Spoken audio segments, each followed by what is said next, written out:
we just saw each other last Monday at the screening. Right. Yeah. Yeah. I did. Loved it.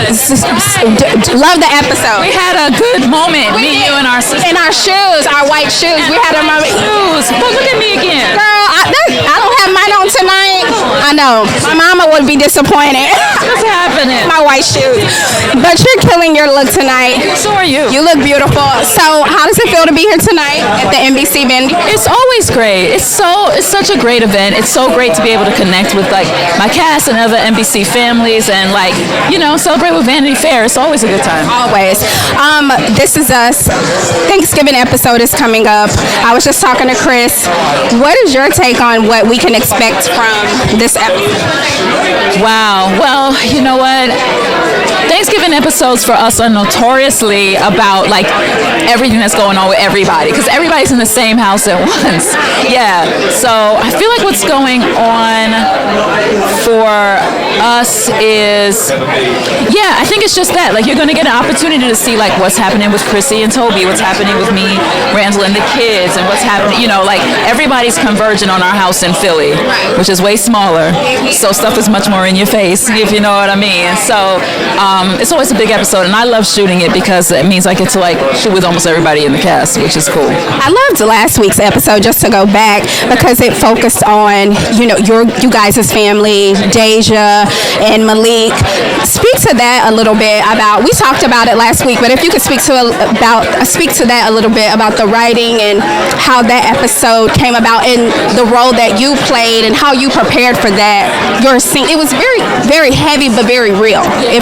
I think that was the thing. We wanted it to be real. We wanted it to be, show all like the nuances of Black life and culture, and also how good families can come together and have tensions. Nobody's the bad guy. You know what I mean? It's like everybody has their perspective, and they all are really kind of rational perspectives. And people go hard for theirs. You know what I mean? And like we go hard for our own. And that was my position, and that was Kelly's position, and also seeing the dynamic between like Randall and Omar Epps' character, like seeing both of them. Like there's just so many different dynamics, and then you have this beautiful love story with these two young people, you know what I'm saying? That's so sort of against the grain of the culture. It's not just something that's on the surface, but they really are falling for each other. And how do we show this really amazing time with this young man who, yes, he has a kid, but does that make him a bad person? No. You know what I mean? Like, it just showed so many different levels and layers. And it felt like, again, nobody was right or wrong. It was a very beautifully written and acted episode. Nobody was right or wrong, but Beth was really right. Don't you? Beth, yeah, she was right. She was right, for sure. Okay, moving along. A Beautiful Day in the Neighborhood is coming out. Speak to your character and the role that you play in that film. Oh, I play Andrea Vogel, and I am the wife of the journalist that the movie is about. And it's really about what happens when he encounters Mr. Rogers and how our lives change after we encounter Mr. Rogers, who is like one of the most gracious, kindest, and wise people that I've now come to know even more intimately. Yeah. Did you learn anything new about Mr. Rogers when you came onto this? I didn't know that he was a minister, and I thought that was really interesting because he really embodied his belief in his life, and I love that. I hope to be that. And he really embodied what it is to love one another, to pray for one another, to care about one another, and never once did he ever mention anything of any religious or spiritual nature in his show, but through his actions you really understood that's what he was about. And his appreciation for kids and not feeling like kids are like, not smart or playing down to kids. He actually played up to, and respected kids where they were at their level of learning, which I thought is like, that's what I loved watching him growing up. Moving along, holidays are coming up again. What are you and your family doing? You just got engaged a few months ago. Congratulations. What are you and your family doing for the holidays? Any tradition? We do have a Christmas tradition. I don't think we're going to do it this year. Why not? Because my mom, it usually involves my mother waking all of us up and making us dance to Little Drummer Boy. And I would always be the one who was struggling and like falling down because I'm still sleeping.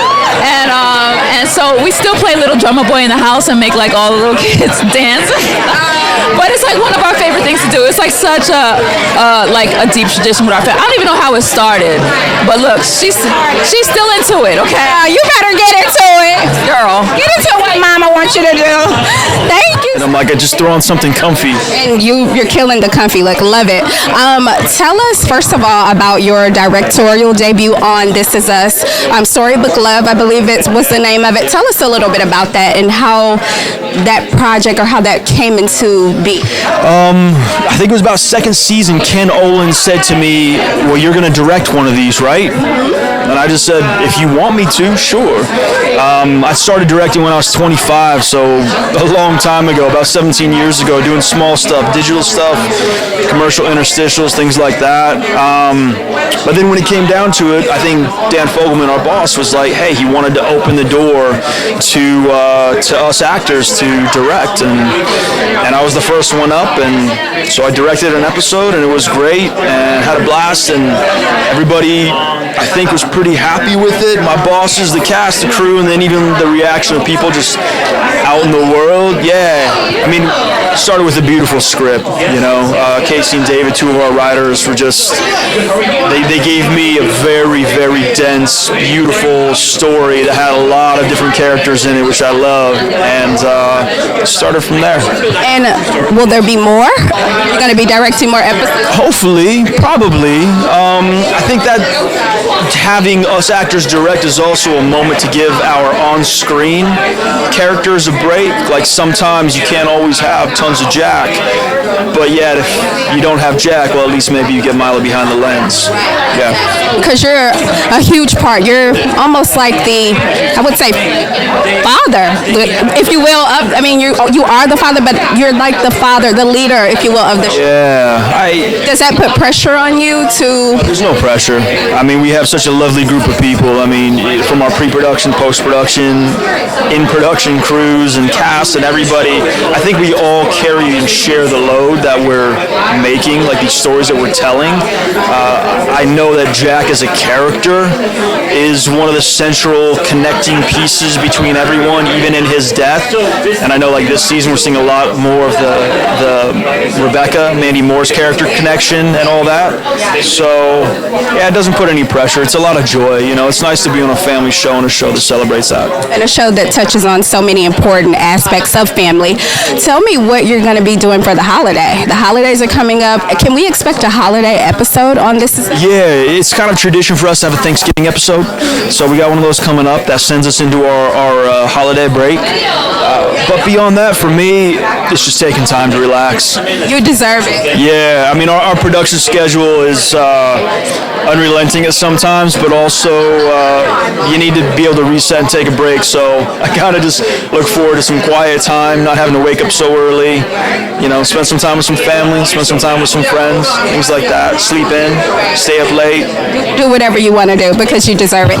So I'm here with the legendary Omar Epps. First of all, how does it feel to be here tonight at the NBC Vanity Fair party? I mean, it's great, you know. NBC is an iconic brand, and the show that I'm on a few episodes, This Is Us, is an incredible show, and I'm having fun. And so speaking of that, which is my next question, your role on This Is Us, how did that project come about? How did you get involved with this season? They had this sort of character arc. Actually put myself on tape for it, and Dan Fogelman and those guys, they liked it, so you know, we put it together. I mean, it's amazing to see you on screen in that way. What can fans? Will this be different from other roles that you've played? Would you say? Well, yeah, because he's a grandfather technically. So that's new turf. But it's great to see the paternal part of it. You know, parenting and parenting responsibly and lovingly. That's really what drew me to the role. Was that, you know, usually dealing with teenage pregnancy and it's always like kind of dramatic, but this mother and father sort of rally around their son and maintain a loving environment. I mean, it's really moving. The episode that aired last week was a really crucial episode. We went to the screening and saw a really, really good episode. Moving on, loving basketball. Reboot or what's going on? going on? No. No reboot? No reboot. Why? Because you gotta, it's like you just gotta leave it be. Some things are better left. Yeah, because it's too easy to mess it up. So we did our thing. We made a knock on wood. We made a classic, and move on to the next. I agree. Juice? You could. I mean, Really? Not really? Not really. It wouldn't be the same, right? LL and I were talking about maybe doing a reboot of In Too Deep. Oh, That would be nice. that would definitely be nice. Moving along to my next question, Black love. I talked to Terry about his marriage as well. Tell us, like, you and your wife, what's the secret? You just posted about her a few days ago on Instagram.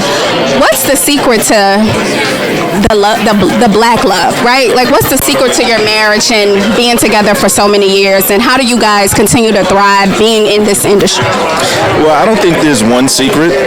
If I had that, I'd be the richest person on earth. I think, the basis of it is really friendship. It's really simple keys: friendship, communication, obviously honesty, and it's just growing together, and if when you feel like that you found your one, then you get down and you make it happen. For us, for my wife and I, what we did was we took breaking up off the table. And then that changed everything. It changes how you have conflict. It just changes when that's not an option. You're more responsible with how you carry things. That's real. What are you guys going to be doing for the holidays? Holidays are right around the corner. Thanksgiving 2 weeks away, then Christmas. Do you guys have tradition? Not really. I mean, we'll be at home with the kids cooking. Mom's. What y'all cooking? Mama cooking? Are you cooking? Keisha cooking?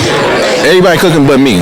Okay, got it. Everybody but you. Yeah. On the holidays, I kick up. I'm watching football. Where is the buzz? You said was mine, oh mine.